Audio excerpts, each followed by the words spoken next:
भी समझदार है, इसलिए नम्र निवेदन रहेगा। कथा के बीच में कोई बोलेगा नहीं, बच्चों के लिए नहीं ये बात कही जाती, जो समझदार है।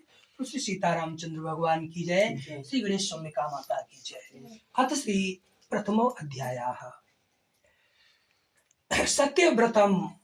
ये जो व्रत का स्वरूप है, ये परमात्म स्वरूप आज भी कलयुग में देदीप्यमान हो रहा है। जब भी कोई पूजा पाठ जीव करना चाहता है तो मन कहता है भैया व्रत रह के करो, क्योंकि ये जो व्रत का भाव है ये परमात्म स्वरूप है, देदीप्यमान हो रहा है। सत्य व्रतम, सत्य परम।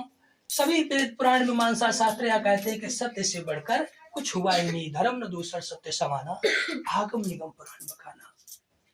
त्रिसत्यम, जो त्रिकाला बाधित है, पूर्व में भी था, यहाँ वर्तमान में भी है, और जो अनादिकाल तक चलता है, ऐसे परम तत्व को हम प्रणाम करते हैं। सत्य से योनिम ईश्वर सर्वभूतमय आही, वेद पुराण संत सब कहाई। इस संसार में ऐसी कोई वस्तु है ही नहीं जिससे जीव विरोध करे। सच्चा संत वही है, सच्चा भक्त भगवान का वही है जो संसार में किसी का कोई विरोध ना करे, क्योंकि प्रभु में ही सब देखें जगत के हिसन करें विरोध। क्योंकि हर चीज में तो परमात्मा समाया हुआ है, और यदि हम किसी व्यक्ति विशेष से विरोध करते हैं, किसी वस्तु से विरोध करते हैं, तो क्या हम अपने परमात्मा से विरोध नहीं करते?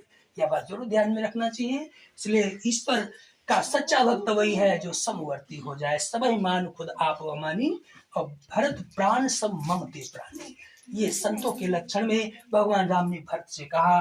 श्री राघवेंद्र सरकार की जय। तो ये सत्य का भाव रहा। अब हम कथा निवेदन करेंगे। तो एकदा नैमी सारणे ऋषियाः प्रपुच्छ ऋषियाः सर्वे सूतम पौराणिकम खलु। नैमी सारण क्षेत्र में स्तोनकादि 88,000 ऋषियों ने श्री सूत जी महाराज से जगत के कल्याण का प्रश्न किया और बोले, व्रतेन तपसा किम वा प्राप्यते वांछितम फलम तत्सर्वम श्रोतुमिच्छामि कथयस्व महामुने। बोलो श्री व्यास भगवान की जय। वो प्रश्न करते हैं, महाराज मैंने सुना है सतयुग सब योगी विज्ञानी कर हरि ध्यान तर ही भव प्राणी तत्र पापम नास्ति। और जब रोग नहीं होगा तो औषधि की आवश्यकता जीव को नहीं पड़ती है। ये सतयुग का भाव है। सब योगी विज्ञानी थे, कर हरि ध्यान तर ही भव प्राणी। जब त्रेता आया तो विविध यज्ञ नर करही प्रभु समर्पित कर्म भव तरही। त्रेता युग में भगवान की प्राप्ति लोग यज्ञ आदि कर्म करके तपस्चरण करके परमात्मा की प्राप्ति का अनुभूति कर लेते थे। जब द्वापर आया तो द्वापर केवल हरि पद पूजा नर भव तरह उपाय न दूजा। कलयुग में जीव क्या करे? मैंने सुन रखा है प्रभु कि कलयुग कल केवल मल मूल मलिना पाप पयोनिधि जन मन मीना। जैसे पाप रूपी सागर में मेरा मन निरंतर विचरण करता है, तो कैसे उससे बचा जाए? यह प्रश्न किया उन ऋषियों ने। सूत जी महाराज कहते हैं कि तुमने कलयुग के विषय में ये कथा, ये चौपाई सुनी, अच्छी सुनी, पर कलिकर एक पुनीत प्रतापा, यह भी तुम्हें सुनना चाहिए। मानस पुण्य हो नहीं पापा। कलयुग सम नहीं आन जुग जो नर कर विश्वास गाय राम गुण गण विमल भवतन विनय प्रयास। जो तमाम यज्ञ आदि कर्म करने से, जो सदैव जीवन प्रयत्न सत्य बोलने से, धर्माचरण करने से प्राप्त होता था पहले के युगों में, वह इस कलयुग में केवल परमात्मा के चिंतन मात्र से प्राप्त होता है। इसलिए भगवान का भजन सतत करना चाहिए। जीव का जन्म मनुष्य मात्र का इसलिए हुआ है कि वह जीवन पर्यंत भगवान का भजन करता रहे, और जो यह कर लेता है वही जीवन की सतयोगिता है, सत प्रयोग कर पाता है। और नहीं तो प्रमादवश इतना सुंदर शरीर मिला और जीवन पर्यंत छटपटाते रहे। अंत में पता चला कि 100 वर्षों की अरद्वाय में 50 वर्ष तो सोने में निकल जाते, हर कोई सोता है, और 10-5 वर्ष तक तो उसे ज्ञान होता ही नहीं है। वृद्धावस्था के 20 वर्ष या 15 वर्ष तो स्वयं चूही निकाल देना। ऋषि कह रहे थे, महाराज मैंने सुना है कलिकाल विहाल किए मनुजा नहीं मानत को अनुजा तनुजा। ईर्षा पर साक्षर लोलुपता भरपूरी नहीं समता विकता।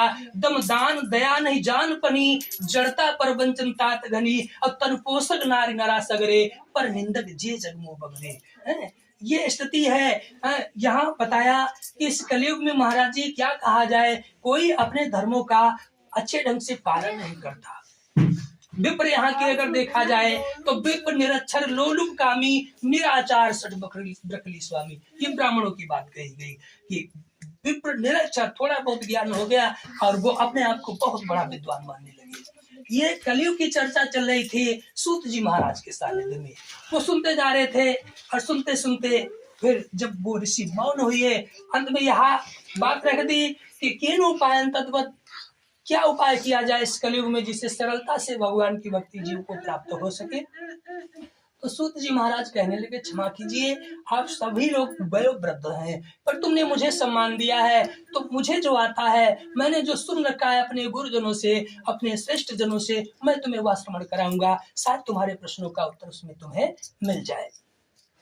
तो सूत जी महाराज जी पावन कथा सुनाते हैं ऋषियों को और बोले, एकदा नारद योगी परानुग्राकांक्षा पर्यटन विविधान लोकान मृत्यु लोको मुपागता। मृत्यु लोक में आने के पश्चात सेतुबंधम रामेश्वरम काशी पुष्करम प्रयागम वृंदावनम, बड़े तीर्थ स्थानों का भ्रमण किया महाराज। ऋषियों ने पूछ दिया, महाराज इतने जगह जाने की जरूरत क्या थी, सेतुबंधम रामेश्वरम प्रयागम वृंदावनम। तो बोले, जाने की जरूरत इसलिए पड़ गई क्योंकि यहाँ जो धर्म के ठेकेदार बन के बैठ गए, इनके अंदर इतनी लोलुपता बढ़ चुकी है कि वो जीव को भगवान के भक्ति के लिए नहीं, वो आगे तपसी धनवंत दरिद्र ग्रही कलिका तुपतातन जात कही बहुदाम समारे धाम जति बेसिया हरली निवृत्ति। भगवान को एक मोहरा बना लिया पैसा पैदा करने का, आगे लेके चलते हैं, पीछे ढेर सारा धन हड़पते चले जाते हैं। यह चरित्र है संसार का। तो सच्चाई नहीं दिखी महाराज, संतों के अंदर नहीं दिखी। दाढ़ी बड़ी बड़ी है, खूब चंदन लगा हुआ है, पर उनका इतना मन काला है, क्या कल्पना की जाए। तो इसीलिए वो इतने स्थान में गए, फिर भी उनका मन संतुष्ट नहीं हुआ। और श्री राधा कृष्ण भगवान की जय, सीतारामचंद्र भगवान की जय। खिन्न मना नारद ऋषि विष्णु लोकम गतस्तदाह, सूत जी महाराज कहते हैं। और वैकुंठ का सीधा अर्थ है जहाँ कोई कष्ट ना हो, जहाँ आशा तृष्णा ना हो, हम ऐसे स्थान को वैकुंठ कह सकते हैं जहाँ सर्वदा एक ही रस्ते दीप्यमान रहता है, जो निजानंदमय है, ब्रह्मानंदमय है, परमानंदमय है। वहां जाने के पश्चात कोई भी जीव हो, उसकी आशा तृष्णाओं का अंत हो ही जाता है। नारद ऋषि बड़ा क्लांत होकर वहां गए थे, पर वहां पहुंचते ही मन शांत हो गया। सामने दृष्टि पड़ी तो क्षीर सागर में परमात्मा दर्शन किए, जो क्षीर सागर में शेष सैया के ऊपर विराजमान थे, श्वेत वस्त्र धारण किए हुए परमात्मा, शंख चक्र गदा पदम वनमाला विभूषितम दृष्टवाम देव देवेशम अस्तोत्रम समुपचक्र में। भगवान के दर्शन किए नारद ऋषि, तो स्तोत्र गाने लगे। उसमें कहते हैं बड़ी सुंदर बात, नमो वांग मनसातीत रूपाय अनंत शक्तये, हे प्रभु ये मन जहां तक सोच सकता है, गो गोचर जहां लगी मन जाई, ये सब माया आपकी ही है। नमो वांग मनसातीत रूपाय अनंत शक्तये, जो संपूर्ण ब्रह्मांड के जीवों को शक्ति प्रदान कर रहा हो, भरण पोषण जो कर रहा हो, जो समस्त भक्तार्थिनाशिने, जो किसी भक्त के ऊपर महान कष्ट देखता है तो कोई न कोई स्वरूप में आकर के उसके कष्टों को दूर करता रहता है, ऐसे परम तत्व को मेरा प्रणाम स्वीकार हो। नारद भगवान की स्तुति गाते चले गए। और सन्मुख हो जीव मोह जब ही जन्म कोटि अग्ना से तभी, जब जीव ब्रह्म का साक्षात्कार करता है तो रहता स्थिति ये पहुंच जाती है, एकटक रहे नयन पटरूप जैसे स्वरूपा। कई वक्त तुम्हें जैसे भगवान के दर्शन हुए खो गए उसमें। काफी देर तक नारद ऋषि स्तवन करते ही रहे। भगवान ने सचेत किया नारद को, नारद किमर्थ मांगतो सी, तो सावधान हो गए। पर क्षमा कीजिए महाराज, मैं किसी अर्थ के चेष्टा में यहाँ तक नहीं पहुंचा, क्योंकि अर्थ की तो इच्छा उसे होती है जो गृहस्थी में रहता है। ये चार ही पदार्थ है संसार में जिनके पीछे हर मनुष्य दिन रात पड़ा रहता है। पहला पदार्थ है धर्म का, और इसका संचय सभी को करना चाहिए, क्योंकि धर्म और रक्षता। दूसरा पदार्थ है अर्थ का, धर्म अर्थ के विषय में शास्त्रों ने यह निवेदन किया कि संसार में जीवन जीने के लिए अर्थ की बड़ी उपयोगिता है, इसलिए इसका भी संचय करना चाहिए। और फिर आता है काम का नंबर, कर्म वो जीवन प्रतिदिन जो हम करते रहते हैं, जो कर्म धर्म से संगत है, धर्म से जुड़े हुए हैं, परमात्मा से जुड़े हुए हैं, वह मनुष्य को अमृत तुल्य प्रभाव प्रदान करते हैं। जो कर्म अधर्म से जुड़ जाता है वही तो विष के समान धीरे धीरे जीव को खत्म करता है। हम अपने कर्मों के अनुसार ही मारे जाते हैं, हम अपने कर्मों के अनुसार ही रोग से ग्रस्त होते हैं। जीवन कभी जब जीव पैदा होता है तब रोगी नहीं होता है, कदाचित पुराने कर्मों के अनुसार कोई जन्मांत ही रोगी हो जाता है। बोलो श्री राधा गोविंद भगवान की जय। चौथा पदार्थ आता है मोक्ष का, जिसके लिए हमारा सबका जन्म हुआ है। इस काल चक्र में फंसे हैं, जब तक मोक्ष नहीं होता तब तक जरा मरण के जीवन पर्यटन चलता ही रहेगा। इसलिए सतत भगवान का भजन करना चाहिए। केनोपायन कालात वाहन स्मृतम, ध्यान देने की बात है। किसी न किसी प्रकार से समय तो नष्ट होता ही रहता है, पर मूढ़ायाम विषय सेवनम, पर जो सज्जना नाम है वो शास्त्र का चिंतन करते हैं, भगवान का सानिध्य ग्रहण करते हैं, जिससे उनका यह और वह दोनों लोग बन जाते हैं। श्री सच्चिदानंद भगवान की जय। भगवान ने जो पूछा कि मृत मांगतो सी, तो नारद ने कहा महाराज मेरा कोई अर्थ नहीं है, तो किन कारणम। तो नारद ने कहा हे प्रभु, मैंने उन जीवों का अवलोकन किया जो जीव आपसे यह कहकर गया था कि हे प्रभु हमें गर्भ से बाहर निकालो, हम सतत आपका भजन करेंगे, आपका चिंतन करेंगे, वो ही कर्म करेंगे जो आपको प्रिय हो। पर आज मैंने धरा के ऊपर जाकर देखा महाराज, जो वस्तुतः सच्चाई किसी में नहीं दिखी। हर व्यक्ति पूरा दिन केवल पेट देवता के भजन में लगा रहा है महाराज, पूरी दिनचर्या लगा रहा है, घर में ढेर सारा धन है, धन ऐश्वर्य आ जाए, सब कुछ, सब यहाँ माया के चक्कर में पड़ गए महाराज। जबकि यह जीव आपके भजन के लिए पृथ्वी के ऊपर गया था, सो आपका भजन कोई नहीं करता। कदाचित कहीं ये कोई बिरला होता है जो सच्चे मन से आपका भजन करे। हम चाहते हैं प्रभु ये गृहस्थी में रहने वाले लोगों के अंतर में भक्ति का प्रवाह हो जाए, क्योंकि भक्ति स्वतंत्र सकल सुख खानी, बिन हरि कृपा न पावे प्राणी। ये भक्ति जिसके चित्त में चली जाती है, भले ही वो कष्टों से घिरा हुआ हो, भले ही उसे 2 वक्त की रोटी न मिलती हो, रहने के लिए छत न हो सर के ऊपर, फिर भी सुखी रह लेता है। इसका उदाहरण मिलता है। अभी कुछ दिन पहले नैमिषधाम में एक खड़ेश्वर बाबा रहते थे, उनके पैर चिटक गए थे, रक्तस्राव होता था पैरों से, फिर भी सीना रखे एक झूले के ऊपर, पता नहीं कौन सा आनंद की अनुभूति थी जो उसमें खोए रहते थे। उस वेदना का उन्हें कोई ज्ञान भान नहीं था। यह है भक्ति का प्रमाण, जिसके चित्त में, और ध्यान देकर देखा जाए तो जितने भी भक्त हुए हैं भगवान के, वो गरीब जरूर रहे, कष्टों से जरूर घिरे रहे। अभी आप सबरी को ले लीजिए, आप नृत्य को ले लें, आप मीरा को ले लें, जो भी सच्चे सुदामा को ले लीजिए, कोई भी भक्त है उसके जीवन में बहुत सारा ऐश्वर्य नहीं हुआ, ऐश्वर्य हुआ है तो कुछ ऐसे भक्त हुए जो अष्टयाम भगवान का चिंतन करते रहे। और श्री लक्ष्मी नारायण भगवान की जय, सीतारामचंद्र भगवान की जय। नारद को भगवान ने समझाया, नारद ये संसार बड़ा विचित्र है, इसके चक्कर में नहीं पड़ना चाहिए। यह मनुष्य वो ही करता है जो उसका मन कहता है। मन के हारे हार है, मन के जीते जीत। मन है वो मनुष्याणाम कारणम बद्ध मोक्षयो बद्धम तो वश्यासक्तम मुक्तम निर्वश्यम मना। यदि यहाँ मन न लगा, केवल शरीर मात्र कथा के पास बैठा रहा, तो श्रम एवं केवलम, केवल परिश्रम होगा, इसका कोई लाभ होने वाला नहीं है। भगवान ने नारद से कहा, नारद तुम चाहते हो धरा का कल्याण हो, पृथ्वी के रहने वाले जीवों का उद्धार हो, तो जाओ सत्य का प्रचार करो, कि उस संसार में सबसे बढ़कर धर्म है सत्य का। अच्छा महाराज, सत्य हम किस रूप में प्रकाशित करेंगे? क्योंकि जब तक कोई स्वरूप नहीं होता है महाराज, तब तक जीव के अंदर भक्ति श्रद्धा सुदृढ़ नहीं हो पाती। क्योंकि जाने बिनु न होय परितीति, बिनु परितीति होय नहीं प्रीति, और प्रीति बिना नहीं भगत दृढ़ाई, जिम खगपत जल के चिकनाई। किसी के कहने से यदि हम भजन कर भी रहे हैं, थोड़ी देर बाद उसे भूल जाएंगे। और जब तक चित्त में स्वरूप आता नहीं है, तब तक महाराज जैसे जल में रहने वाली काई स्थिर नहीं रहती, ऐसे ही भक्ति भी स्थिर नहीं रहती। इसलिए कोई स्वरूप जरूर बताइएगा। भगवान बोले, मैंने तो संसार को 24 स्वरूप दिए हैं, तुम्हें जो अच्छा भा जाए उसे चित्त में धारण करना चाहिए। राम कृष्ण परशुराम वामन कुरुन कच्छप नरसिंह, ये सब भगवान के ही अवतार है। जो स्वरूप अच्छा लगता हो वही चित्त में धारण करना चाहिए। फिर कहा कि पूजन कृत्वा। अच्छा, पूजन कैसे करेंगे महाराज, किन वस्तुओं से करेंगे? नारद ने यहाँ प्रश्न कर दिया। तो भगवान बोले, ये कोई बहुत बड़ा पूजा विधान नहीं है। कहा कि पंचोपचार पूजित, ऐसा शास्त्रों ने निवेदन किया। पंचोपचार का मतलब 5 वस्तुओं से, जिनका नाम भी शास्त्रों ने लिया। पहले कहा रंभा फलम, विष्णुआर्चन में रंभा फल केले के फल होने चाहिए। रंभा फलम घृतम क्षीरम, घृत होना चाहिए हवन करने के लिए, दूध होना चाहिए भगवत स्नान कराने के लिए। फिर कहा गोधूमस्य चूर्णम या फिर साल चूर्णम, चाहे गेहूं का आटा हो या फिर चावल का आटा हो, शर्करा व गुड़स तथा चाहे चीनी मिलाई जाए चाहे उसमें गुड़ मिलाई जाए, उसे सिद्धांत कर लेना चाहिए। मिष्ठान निर्मितम ईश्वर निवेदे, मिष्ठान मिला करके उसे ईश्वर को निवेदन करना चाहिए। कथाम श्रुत्वा जनेश्चा। फिर कहा सब परिवार बैठकर भगवान के कथामृत का पान करना चाहिए।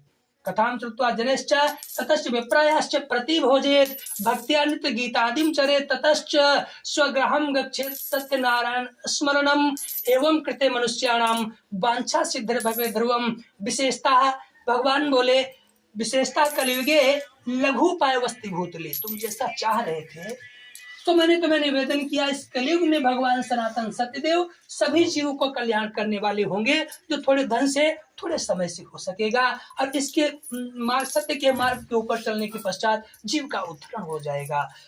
भगवान के मुख से भगवान सत्यदेव के इस महान विधान को सुन करके नारद ऋषि अत्यंत प्रसन्न हुए। उन्हें लगा कि हमारा मनोरथ सिद्ध हो गया हो।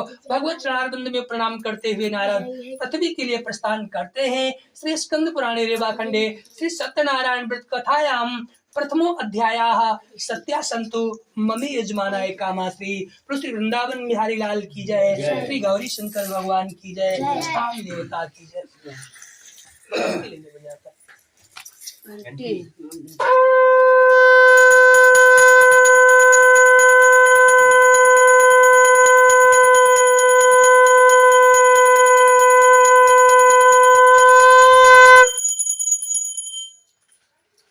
सीतारामचंद्र भगवान की जय। फिर श्री द्वितीय अध्यायः। नारद ने जब भगवान विष्णु से सत्यदेव भगवान के पूजन को जान लिया तो अब मन यह सोचने लगा कि हम किसको बताएं जो मेरे कहने से भगवत पूजन प्रारंभ कर सके। यही सोचते हुए भक्त की तलाश करते करते नारद ऋषि एक संत के वेश में भगवान शिव की पावन नगरी काशी में यत्र तत्र भ्रमणेन कृत्वा भ्रमण करने लगे, एक संत की तलाश करने लगे। तभी दृष्टि पड़ी, सामने से एक भिक्षुक आता हुआ दिखाई पड़ा। उसके पास में गए, नम्र भाव से बोले, किमर्थ मांगतोसी? तो कहता है, क्षमा कीजिए महाराज, कि आप मुझसे पूछ रहे हैं? तो बोले, हाँ, यहाँ तुम्हारे अलावा कोई है ही नहीं। तो कहा, तुम मुझे जानना चाहते हो तो मैं तुम्हें निवेदन करता हूँ, ब्राह्मणो अहम अति दरिद्रो, मैं तो जाति से ब्राह्मण हूँ महाराज। और घूमने का प्रमुख कारण यह है कि हम जन्म से दरिद्री हैं। और ब्राह्मणों हम अति दरिद्रो भिक्षार्थम में भ्रमे महिम, मेरा अर्थ यह है कि भिक्षाटन करने के लिए, परिवार का संचालन पालन करने के लिए भिक्षाटन किया करते हैं। आज से पूर्व किसी ने हालचाल पूछा नहीं, आप पूछ रहे हैं, इसलिए एक मेरा भी निवेदन है, क्या इस संसार में इस दरिद्रता को दूर करने का कोई उपाय नहीं है? तो नारद ऋषि कहते हैं कि जब तुम ब्राह्मण कुल में तुम्हारा जन्म हुआ है तो तुम्हें धन ऐश्वर्य की आवश्यकता है ही नहीं, क्योंकि ब्राह्मण के धन केवल भिक्षा, औरन को धन चाहिए बाबत। यह बात सुदामा जी कहते हैं अपनी सुशीला नाम की पत्नी से। ब्राह्मण के धन केवल भिक्षा, भगवान का भजन करो और जो मिल जाए उसी में संतोष कर लेना चाहिए। असंतोषी दुजा नष्ट। अगर कोई ब्राह्मण को संतोष नहीं है तो वो नष्ट हो जाएगा। क्षमा कीजिए महाराज, सतानंद नाम के ब्राह्मण बोले, मैंने सुना है कि इस संसार में बिना पैसे वालों की कोई कदर नहीं होती। इस पैसे के प्रति गरीबदास ने एक छंद लिखा, पैसे बिना बाप कहे पूत ही कपूत भयो, पैसे बिना बंधु कहे भाई कहे बंधु दुखदाई है, पैसे बिना नारी कहे निखट्टू के पाले पड़ी, पैसे बिना सास कहे कहाँ को जमाई है, पैसा पास तो मित्र पास, पैसा पास तो भगनी पास, पैसे बिना करते नहीं देवता सहाय है। यदि पूजा पाठ भी हम करेंगे तो पैसे की जरूरत पड़ती है। कहत गरीबदास पैसा रखो नित्य पास, पैसे बिना मुर्दे ने लकड़ी नहीं पाई है। इसलिए इसका संचय तो करना ही चाहिए महाराज। आप पूछ रहे हैं घूमने का कारण, तो यही घूमने का कारण है। तो नारद ऋषि कहते हैं, वैसे आप ठीक कह रहे हैं, क्योंकि नहीं दरिद्र सम दुख जग माही और संत मिलन सम सुख जग नाही। इस संसार में सबसे बड़ा दुख है गरीबी होना, दरिद्री होना, और सबसे बड़ा सुख है किसी अच्छे संत के दर्शन हो जाएं। गिरजा संत समागम सम न लाभ कछ आन, अब बिनु हरि कृपा न होय सो गावह वेद पुराण। गुरु गौरी शंकर भगवान की जय। वैसे कथा 3 प्रकार से कही जाती है। भोलेनाथ ने कहा, कहा चरित सोई परम अनुपा, व्यास समास सुमति अनुरूपा।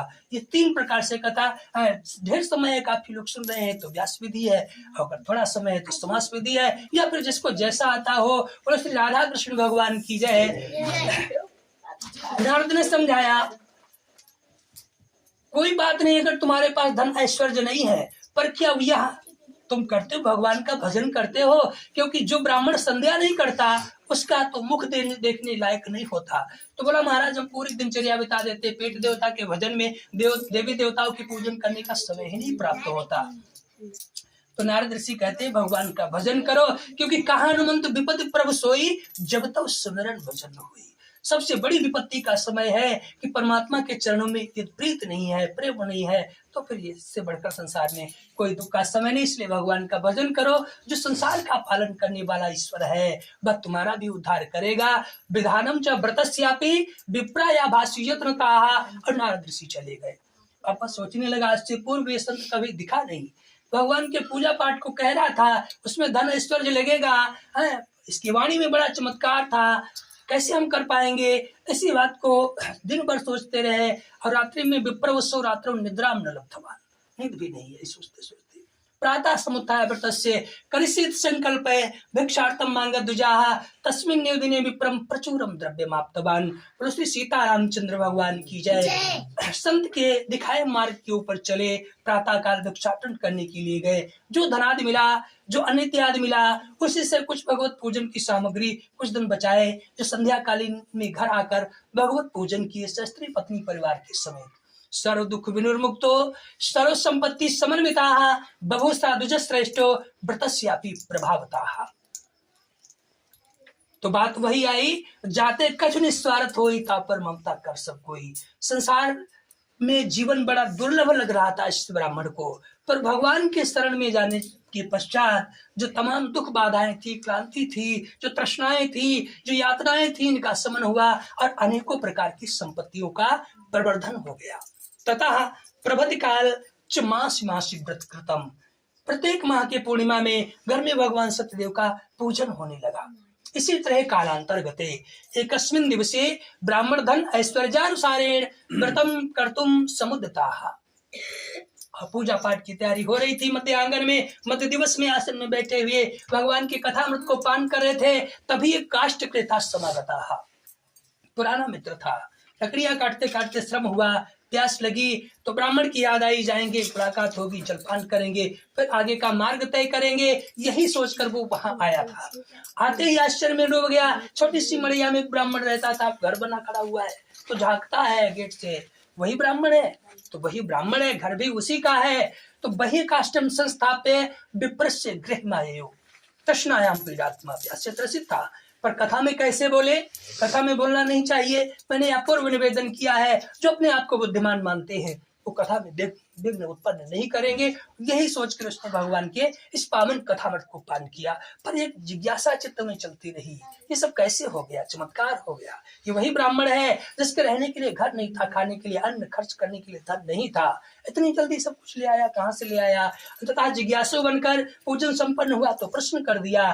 तो ब्राह्मण देवता कहते हैं कि तस्य प्रसादान में, इस वक्त आप जिसका पूजन देख रहे हैं, मेरे प्रसाद में, मेरे भवन में सब इन्हीं का दिया हुआ ऐश्वर्य है, मेरे पास कुछ नहीं है। और वस्तुतः ये बात सही भी है। जब हम नहीं थे, इससे पूर्व हमें कोई पता नहीं हम कहाँ थे, मरने के पश्चात कहाँ चले जाएंगे। यहाँ रहने वाला कोई भी जीव नहीं चाहता मेरा पैर टूट जाए, मुझे 10 दिन का बुखार आ जाए, मेरे घर में किसी का एक्सीडेंट हो जाए, फिर तब भी सब कुछ होता है। तो इसका मतलब ये सत्य हो जाता है कि हम स्वयं की इच्छा से नहीं चलते, मुझे चलाने वाला, मेरी व्यवस्था को देखने वाला कोई है। और यदि कोई है संसार में तो उसका भजन तो निरंतर करनी चाहिए। हमके 24 घंटे दिए हैं, 24 घंटे में जीव 21,600 श्वासें लेता है। उसे शास्त्र तो कहते हैं हर एक सांस के ऊपर हर एक देवता का अधिकार है। पर ऐसा तुम नहीं कर सकते गृहस्थी में, जो भी बन सके, नहीं ज्यादा, एक घड़ी आधी उससे बुनियाद, और तुलसी संगत साधु की, ये तो व्यवस्था करनी चाहिए। हर किसी को सोचना चाहिए हमारा जीवन भजन करने के लिए हुआ है। यही समझाया कि इस वक्त तुम जिस देवता का पूजन देख रहे हो, मेरे घर में इन्हीं का दिया हुआ ऐश्वर्य है। छोटे से व्रत के महान वर्णन को सुनकर काष्ठ क्रेता अति हर्षित, बड़ा प्रसन्न हुआ सुनकर के।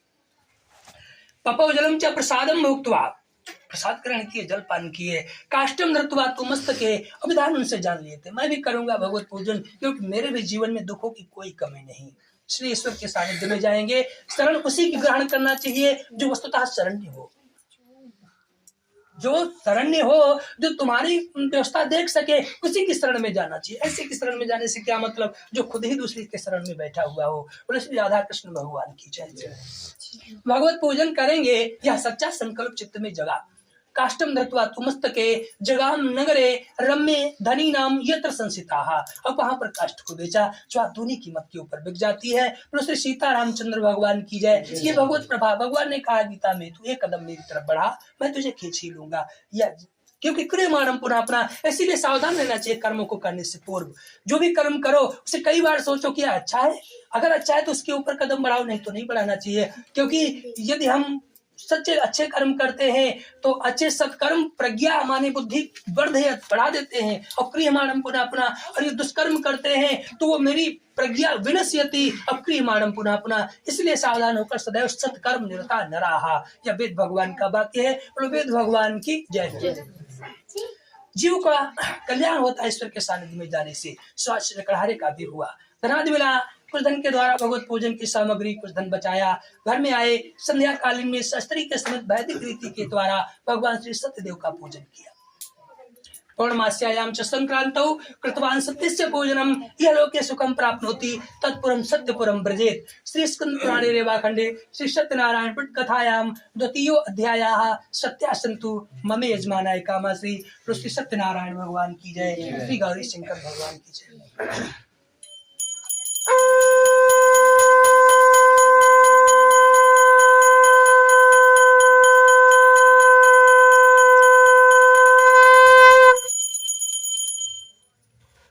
श्री पुराण पुरुषोत्तम भगवान की जय। अथ श्री तृतीयो अध्याय। अब यहाँ पर जिसकी आप कथा श्रवण करेंगे वो गरीब नहीं है, वो राजा है। प्राचीन समय उल्कामुखो नपश्च महिमता। प्राचीन समय की बात है, एक राजा थे जिनका नाम उल्कामुख था। उनके स्वभाव में कहा जितेंद्रिया, इंद्रियों के ऊपर संपूर्ण अधिकार था। वो इंद्रियों को अपने अधीन रखते थे, ना कि वो इंद्रियों के अधीन हो जाए। जितेंद्रिया सत्यवादी यो देवालय प्रति दिने दिने धनम दत्वा दुजा नाम संतोषे सुधी। फिर भार्या का वर्णन किया शास्त्रों ने। भार्याम तस्य प्रमुख धाम च सरोज वदनाम च महासती। महाराज का परम रमणीय नगर था, स्वभाव के अंगत। और उस नगर में एक भद्रशिला नाम की नदी बहती थी। उस नदी के पावन पुलिन पर तट के ऊपर भगवान श्री महादेव जी शिव जी का एक शिवालय बना था। महाराज के पूर्वजों के द्वारा ही निर्मित था। इसलिए जब कोई पूर्वज कुआं बावली मंदिर बनवा के चला जाता है तो उस घर में रहने वाली नई पीढ़ियों का यह दायित्व बनता है उसकी रखरखाव, उसकी देखभाल, उसकी व्यवस्था को देखना। सो महाराज अपने जब भी कोई पावन तिथि आती, शस्त्री के समेत वहां जाते, कोई न कोई धर्माचरण करते। धर्माचरण का मतलब धर्म के कोई कार्य करना, धर्म के आचरण कहलाते हैं। एकस्मिन् दिवसे राज्ञो सद्यस् व्रत माश्चर्येत। दृष्टि उस नदी में पड़ी तो देखा साधु एक समागता। वाणिज्यार्थम बहुधनिर्णय के परिपूरिता। कुछ साधु जा रहे हैं जिसके पास व्यापार के लिए बहुत सी नौकाएं हैं, जो तमाम धन ऐश्वर्य और नौकरों से भरी हुई। पर साधु की जब दृष्टि पड़ी, काफी देर से चल रहा था, सुंदर रमणीय स्थल देखा, छाया देखी, जलपान देखा, तो नावम संयोज गत्वा नवतिम प्रति ही, माने नौका को एकत्रित करा दिया और जहाँ राजा पूजन करे थे साधु भी वही जाकर पहुंचा। महाराज को प्रणाम किया। प्रसिद्ध जीव था, लालची था, इसलिए भगवान के प्रति कोई श्रद्धा नहीं थी। इशारा किया भगवान की तरफ कि मदम कुरु से राजन भक्ति उत्साह प्रकाशम कुरु तत्सर्वम श्रोतमिच्छामि सांप्रतम। हे महाराज, आप प्रकाश डालेंगे, किसका पूजन कर रहे थे, क्यों कर रहे थे आप? तो राजा बोले, साधु राजोवाच, वैसे तो जाती रही भावना जैसी, प्रभु मूर्त देखी तिन तैसी, पर तुम मुझसे पूछ रहे हो इसलिए मैं तुम्हें निवेदन करता हूँ। पूजन कृते साधु विष्णु तुलते साहा व्रतम चा सजने सात पुत्रादि वाप्ति कामया। साधु, हम विश्वार्चन कर रहे थे, मेरे घर में कोई संतान नहीं है, इस व्रत से हो जाएगी, यही कामना लेकर हम भगवान सत्यदेव का पूजन करते थे। साधु बोला, अच्छा महाराज, यदि छोटे से पूजन के करने से जीव को संतान रूपी फल प्राप्त होता है तो मुझे भी इसका विधान बताओ, मैं भी करूंगा, क्योंकि ममापि संतति नास्ति मेरे भी कोई संतान नहीं है। अगर इस पूजन से होगी तो मैं भी संकल्प ले रहा हूँ कि भगवत पूजन अवश्य करूंगा।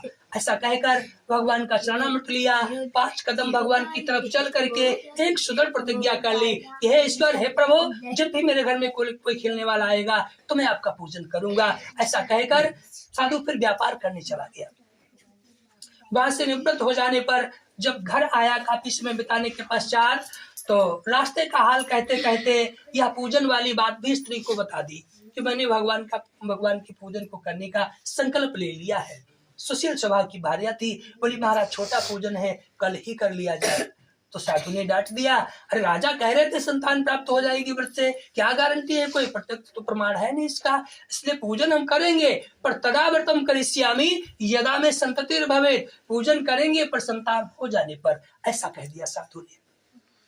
भगवत कृपा हुई, सांसारिक धर्मों से प्रवृत्त होकर साधु की स्त्री गर्भवती हुई और समय आया तो 10वें मास में तस्याम कन्या रत्न जायत, घर में कन्या का जन्म हो जाता है।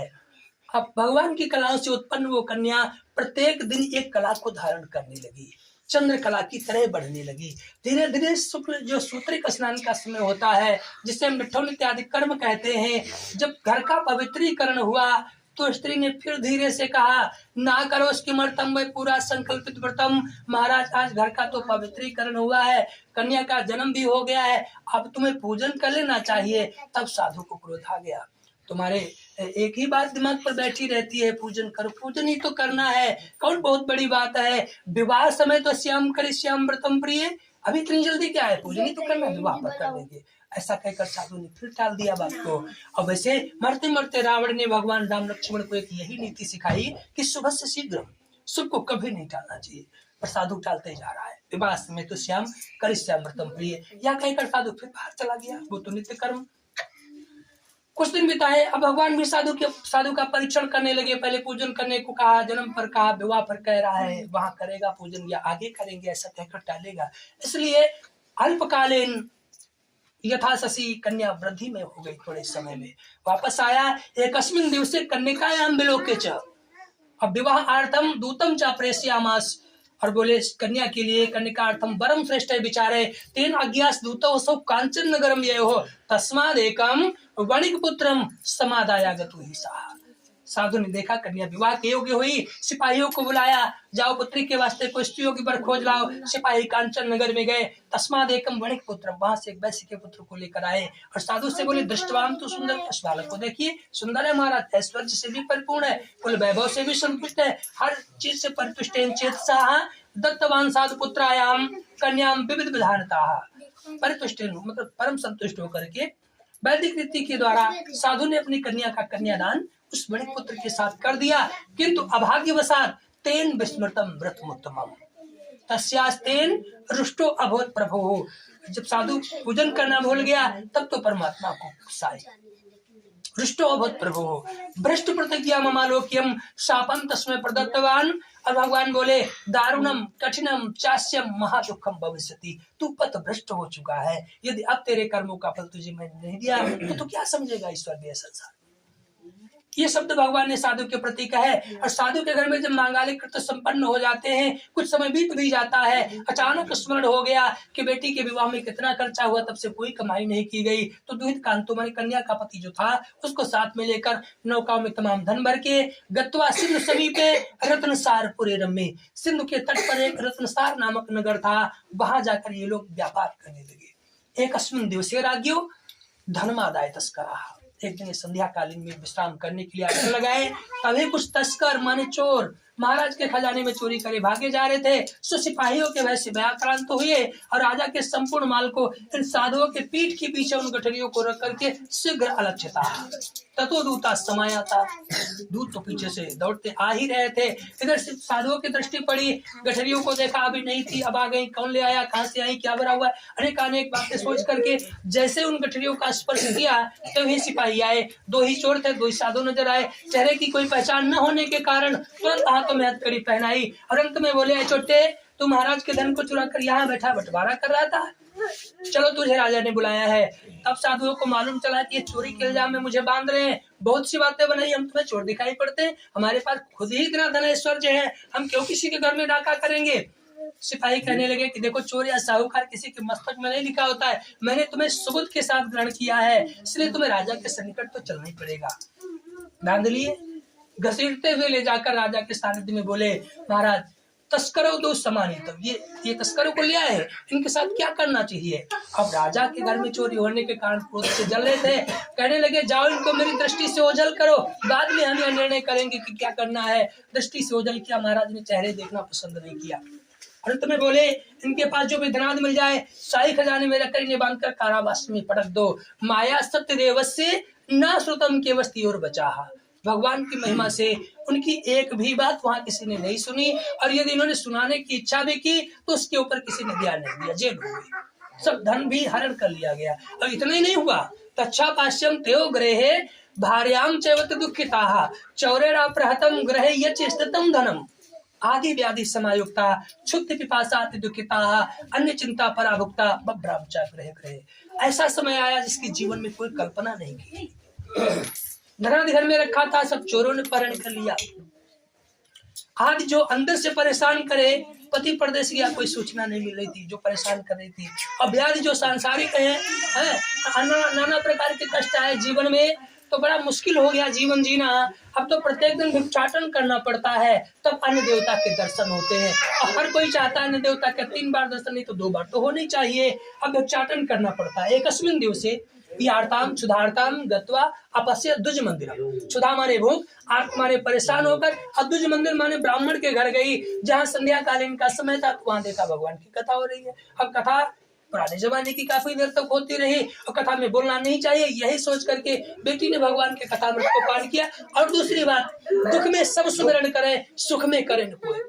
क्योंकि जब दुख होता है हमारे जीवन में, हम तभी भगवान का सानिध्य ज्यादातर ग्रहण करते हैं। हम ये सबकी बात नहीं करें, कुछ अच्छे भक्त हैं और सभी अच्छे हैं, पर यह वस्तुतः सत्य है कि जब हमारी आवश्यकता होती है तभी हम भगवान को ज्यादा याद में करते हैं। और जो सुख में भी भगवान का निरंतर भजन करता है, उसके जीवन में दुख आता नहीं, यदि आ भी जाए तो वह उसे गहराई से लेता नहीं।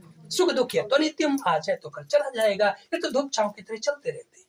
बोलो श्री राधा कृष्ण भगवान की जय। दुख के समय में भगवान की कथा देखी तो बड़ा मन लगा करके श्रवण पालन किया।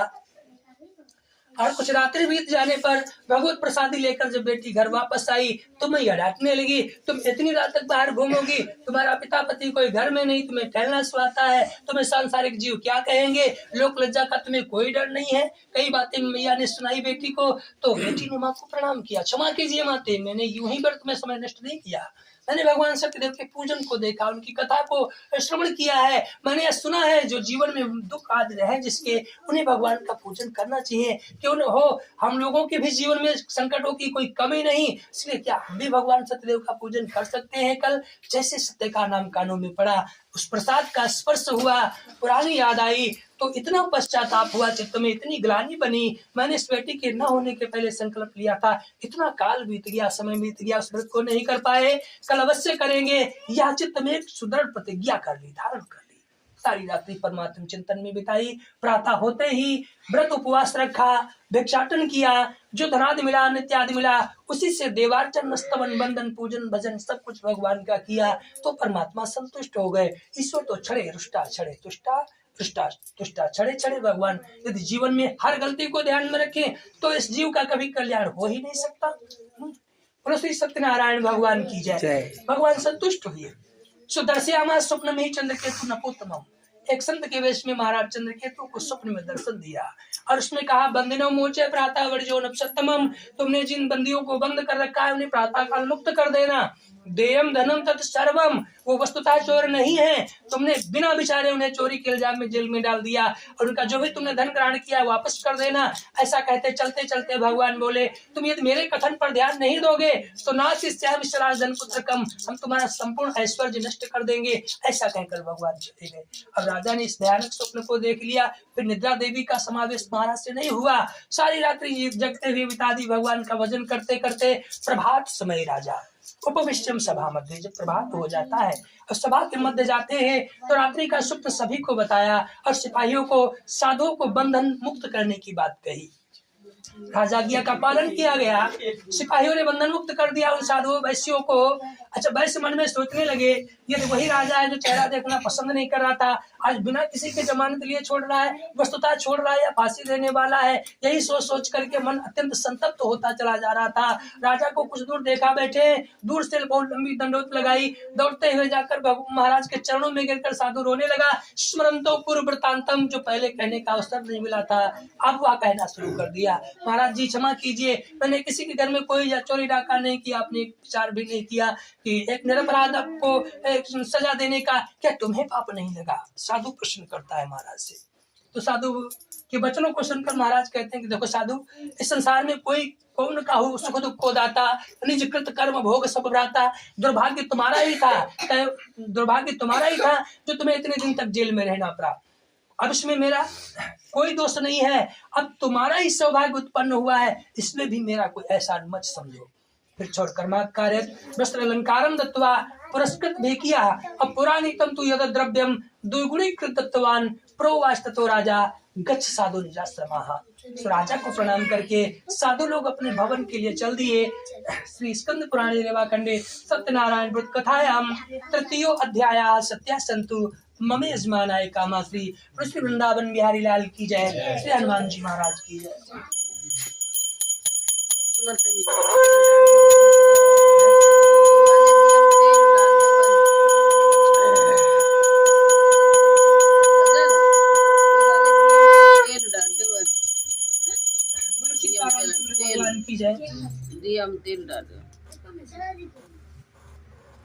अथ श्री चतुर्थो अध्यायः यात्रां कृतवान् साधु मंगलयान पूर्विका।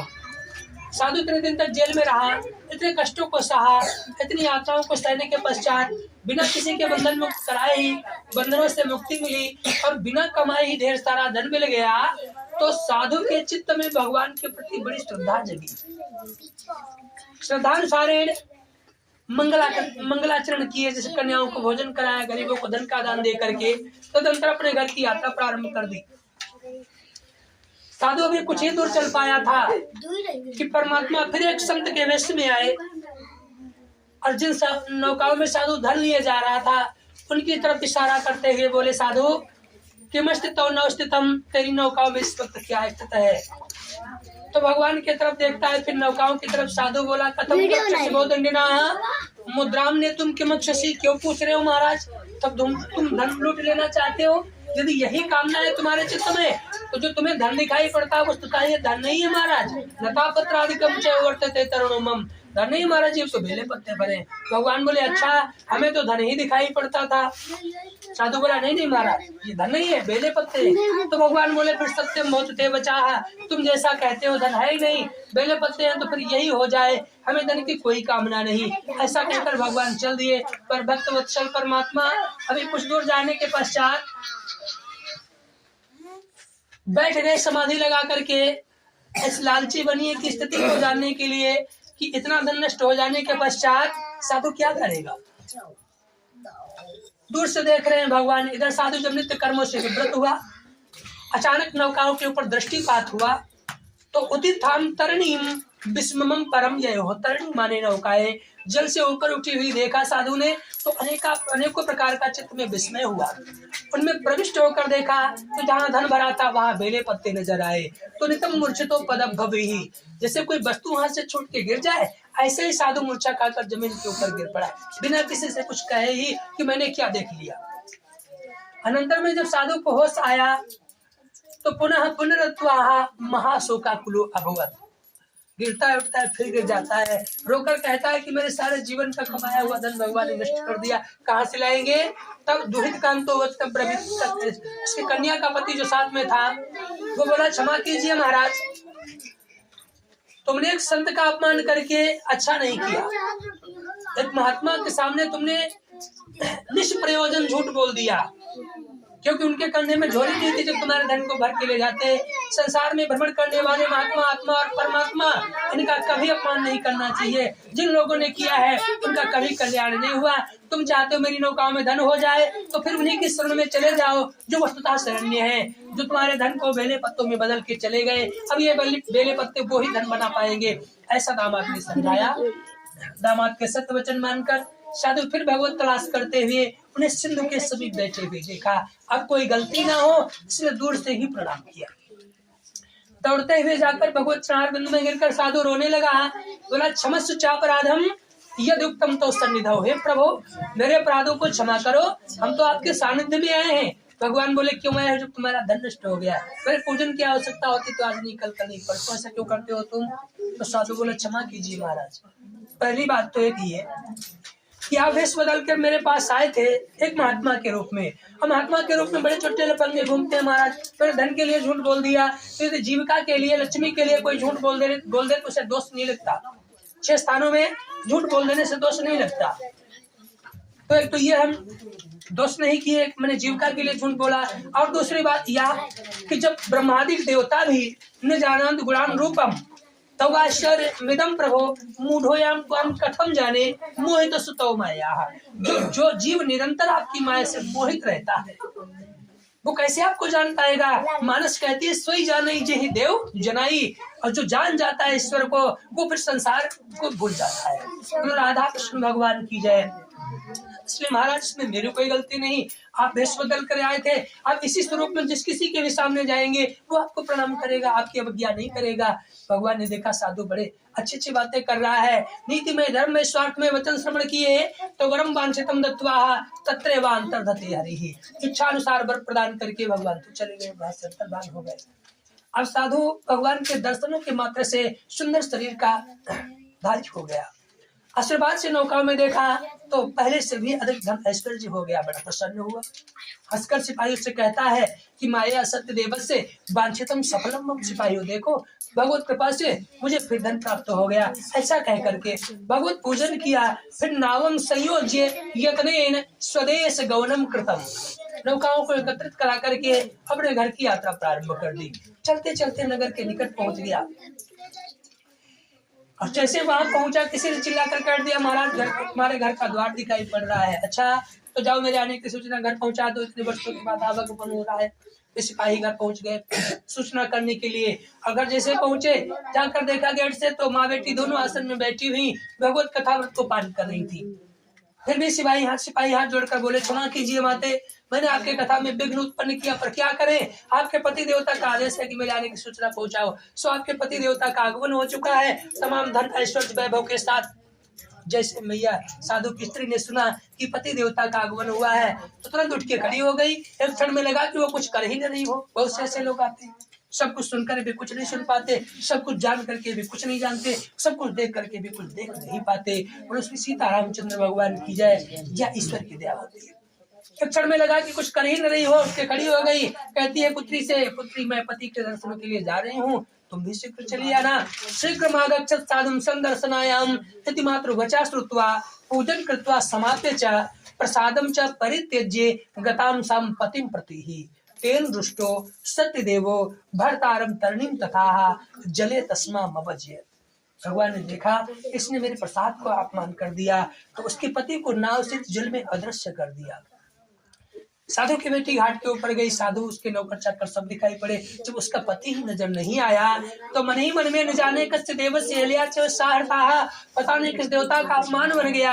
यही सोच सोच करके विलाप करने लगी। उच्चाकृत हुई, होश आने पर गृहीत्वा पादुके तस्यानुगंत च मनोदधे। होश आया तो पति की खड़ाऊ लेकर समुद्र में डूब जाना चाहा, क्योंकि जब पति नहीं रहा तो अमृत जी कर क्या करेंगे। यही सोचकर जैसे ही भाव चित्त में आए कि आकाशवाणी होती है, भगवान ने अवगत करा लिया कि साधु तेरी कन्या ईश्वर के प्रसाद का अपमान करके चली आई थी।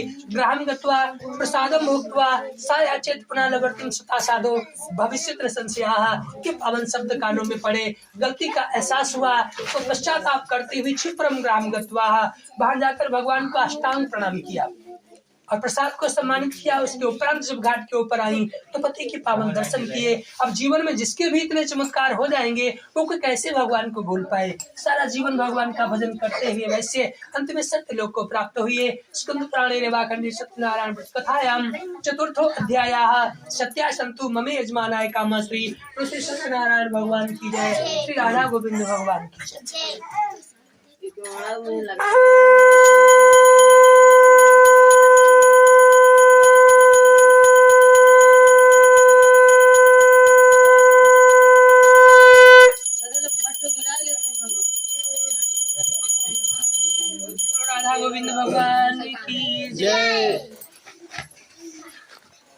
वैसे तो लोहे फालतू मेहनत करना नहीं चाहिए बड़े।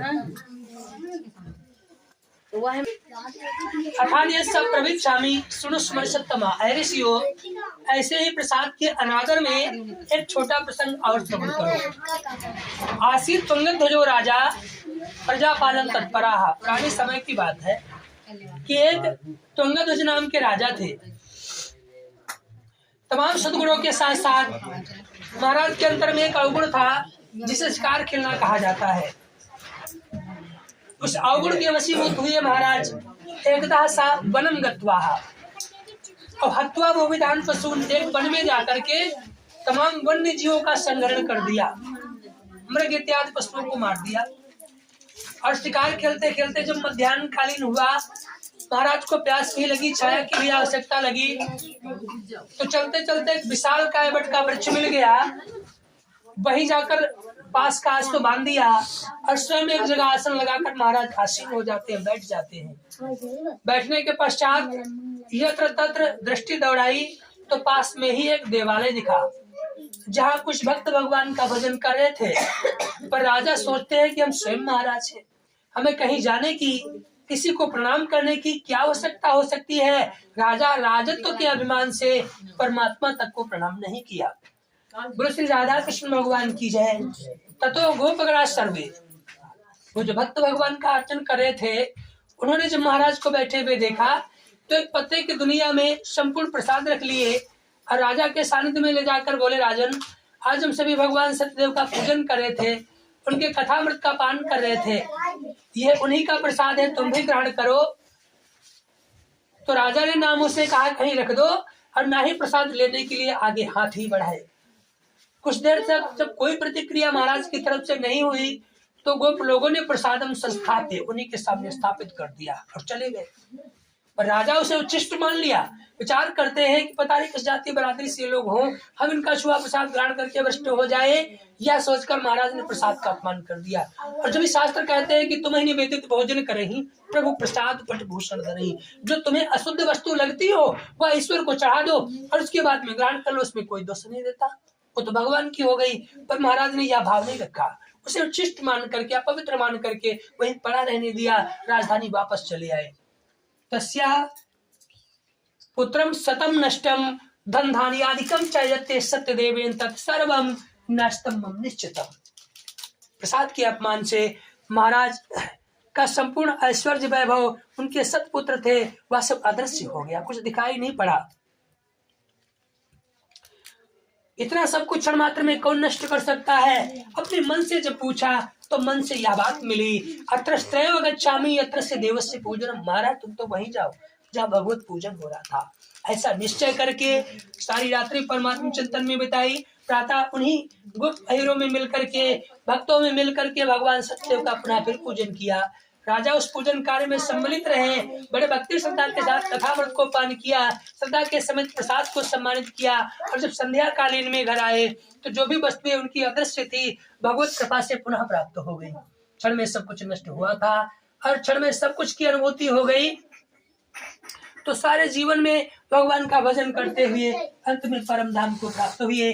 व्यास ऋषि कहते, ऋषियों, इस पावन व्रत को करने वाले, भक्ति पूर्वक कथा को श्रवण करने वाले, या जिन लोगों ने श्रद्धा मात्र से भगवान के प्रसाद को ग्रहण किया है, तो तस्य नश्यन्ति पापानि सत्यदेव प्रसादतः, उनके संपूर्ण पापों का हनन हो जाता है भगवान सत्यदेव के प्रसाद मात्र से ही। पर चित्त में ऐसा विश्वास होना चाहिए। पर श्री राधा कृष्ण भगवान की जय। अब कहते हैं कि जिन्होंने पूर्व काल में भगवत पूजन किया, उनके दूसरे जन्म का चरित्र कहने लगे। कहा कि सतानंद नाम के ब्राह्मण दूसरे जन्म में सुदामा भी है। सुदामा जी भगवान कृष्ण के परम भक्त थे, मित्र भी थे। पहले जीवन गरीबी में, फिर भगवान के सानिध्य में जाने के पश्चात सब कुछ प्राप्त कर लिया। सुदामा भगवान कृष्ण की कृपा से अपने जीवन को सुखमय बनाए। लकड़हारे महाराज केवट हुए, राम कृपा से इनका उद्धार हुआ। उल्का मुखो महाराजा नपो दशरथो अभवत, श्री रंगनाथम संपूज्य श्री वैकुंठम तदागमत, धार्मिक सत्य संधश्च साधो मोरध्वजो अभवत, देहार्धर्म कृकृश्चत्वाः दत्वा मोक्ष मुआप्सा। अभी जिनकी मैंने चर्चा की, जिन्होंने प्रसाद का निरादर किया, ये महाराज दूसरे जन्म में स्वयं मन हुए। ते ब्रजमंडल वासिना, ब्रजमंडल में जिनका नित्य निवास था, सभी जीवों को भक्ति में उपदेश देते हुए, सन्मार्ग प्रशस्त कराते हुए, अंत में यह भी परम लोक को प्राप्त हुए। श्री स्कंद पुराणे रेवाखंडे श्री सत्यनारायण व्रत कथायाम पंचमो अध्याय ममे यजमानाय कामा। श्री सत्यनारायण भगवान की जय, श्री राधा कृष्ण भगवान की जय।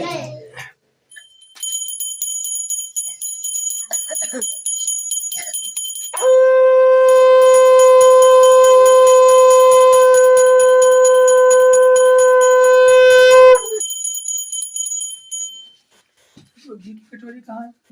ध्यानम ध्यानात् पुष्पम समर्पयामि। बोलो अग्निदेव भगवान की जय। अब 5 मिनट तक खाली ये सकता है नीचे, यही मत छोड़ो, अग्नि में है। हरि ओम अग्नये नमः। पादे पाद्यं घृतं समर्पयामि, हस्ते अर्घ्यं घृतं समर्पयामि, मुख्यात्मनीयं घृतं च सर्वांगे स्नानीयं घृतं समर्पयामि। बोलो श्री अग्निदेव भगवान की जय। एक बता सकते मीठा कुछ। हरि ओम न व्यासिदंतरिक्षगुं सुष्मदेवो तथा लोकान् कल्पेन श्री अग्निदेवाय नमः। नैवेद्यं निवेदयामि। चढ़ा दो अंदर। फिर से एक आचमन से कराए दो। पुनरेक आचमनीयं घृतं समर्पयामि श्री अग्निदेवाय नमः।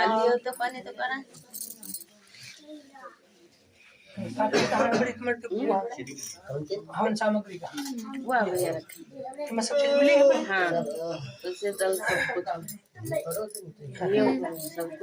हरि ओम मैंगात्म तत्वं शोधयामि स्वाहा। ओम ह्रीं विद्या तत्वं शोधयामि स्वाहा। ओम क्लीं शिव तत्वं शोधयामि स्वाहा।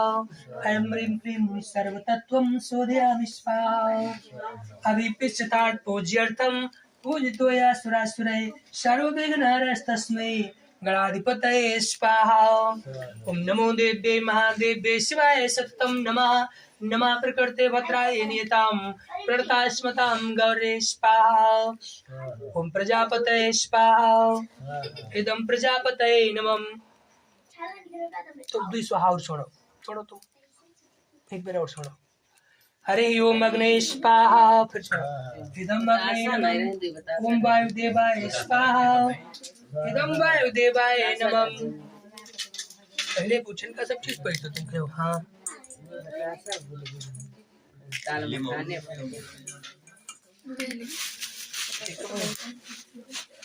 हरि ओम पृथ्वी माता स्वाहा। ओम क्षेत्राधिपतये स्वाहा। ओम ग्रामाधिपतये स्वाहा। ओम स्थानाधिपतये स्वाहा।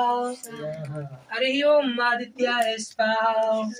ओम चंद्र देवताय स्वाहा। ओम भौमाय स्वाहा। श्री विष्णु देवताय स्वाहा। ओम बुद्ध देवाय स्वाहा। ओम बृहस्पतये स्वाहा। शुक्र देवाय स्वाहा। शनि देवताय स्वाहा। ओम राहवे स्वाहा। ओम केतवे स्वाहा। ओम भुव स्वाहा। ओम स्व स्वाहा। हरि ओम स्थान देवाय स्वाहा। हरि वरुणाभ्यां स्वाहा।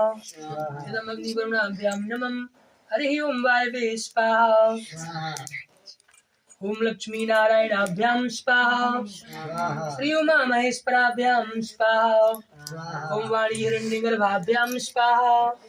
ओम सची पुरंदराय स्वाहा। रामाधिपतये स्वाहा। वास्तु पुरुषाय स्वाहा। सीतारामाय स्वाहा। राधा कृष्णाय स्वाहा। श्री हनुमान ध्वज देवताय स्वाहा।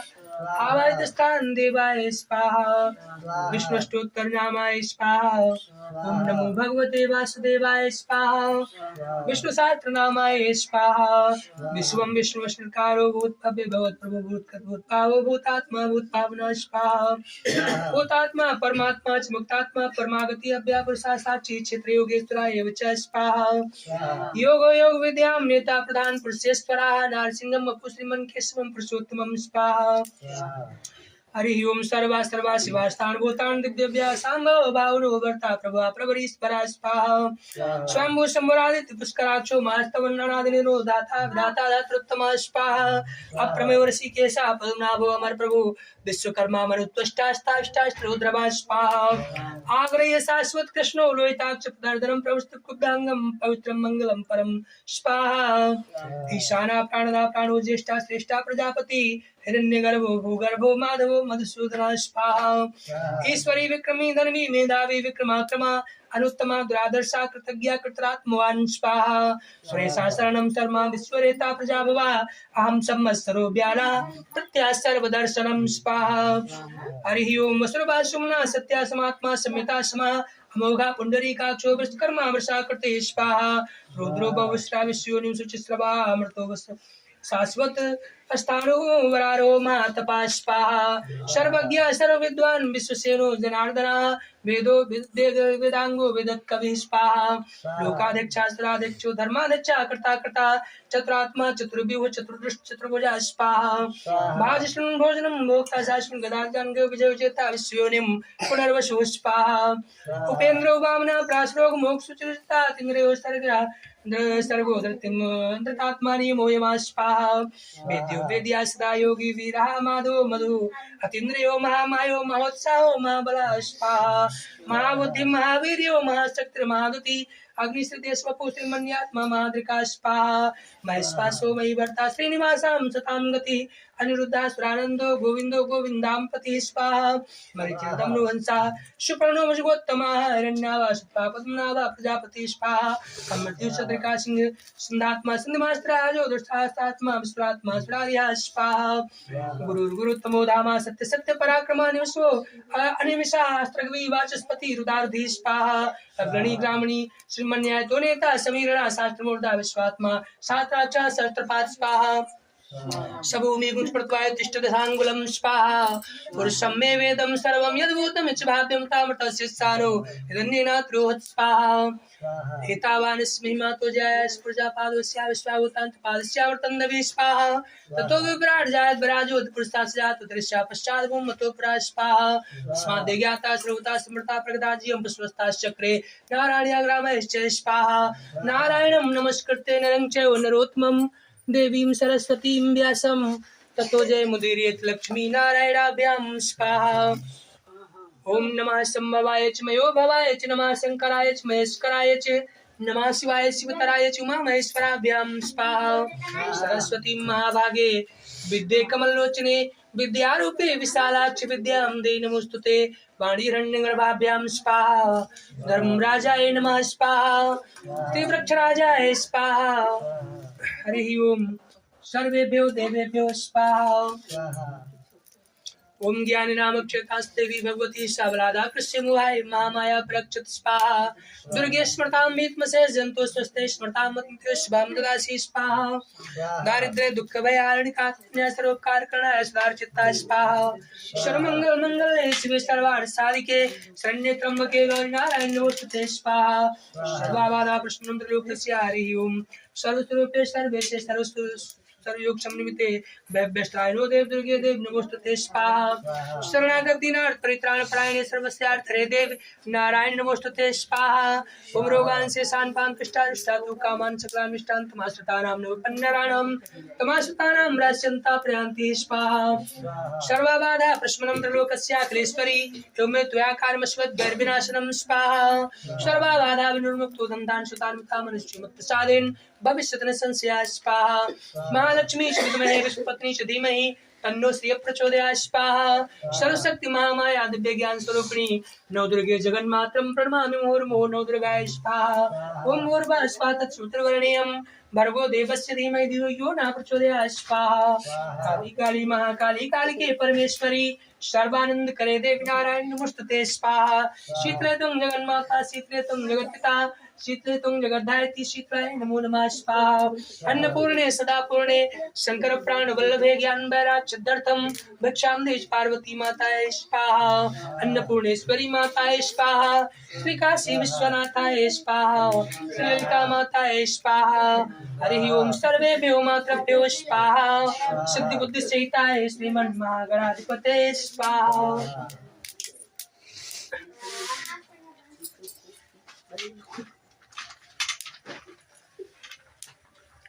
भाई लाइक डालो जी, मैं इधर है उसे दे दे। मैं पत्ता पर रखी हुई है व्यवस्था, ये व्यवस्था छोड़े ना है पत्ता नहीं। क्या बता सकी मन में बड़ी करेंगे।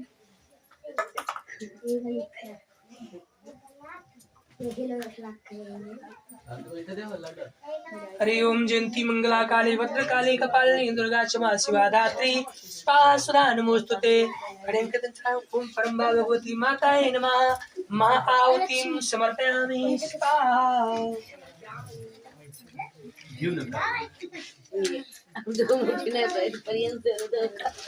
चलो इधर जरा फैलाई दो तो सब जगह वेदगुंगावे प्रजननम तुदसवीरगुं सर्वगणगुं तस्थये आत्मसनि प्रजासनि पशुसनि लोकसनि भयसनि यनि प्रजां बहुलाम्बे करोत्वन्नं पयोरेतोऽस्मासुरक्। हे गिरधर तेरी आरती गाओ बाके बिहारी तेरी आरती गाओ।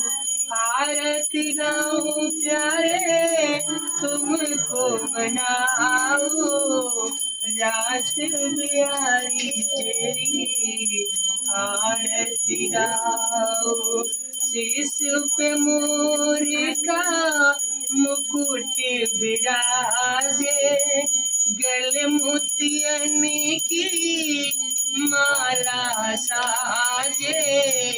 प्यारी छवि तेरी मन में बसाओ है रास बिहारी तेरी आरती गाओ। चरणों से निकली है गंगा प्यारी जिनने सारी दुनिया तारी। मैं उन चरणों के दर्शन पाऊं है कुंज बिहारी तेरी आरती गाऊं। नाथी अनाथों के नाथी आपे हो सुख दुख जीवन प्यारे साथ आपे हो। देख छवि बलि हारी जाऊं है रास बिहारी तेरी आरती गाऊं। श्री हरिदासों के प्यारे तुम्हें हो मेरे मोहन जीवन धन्य हो।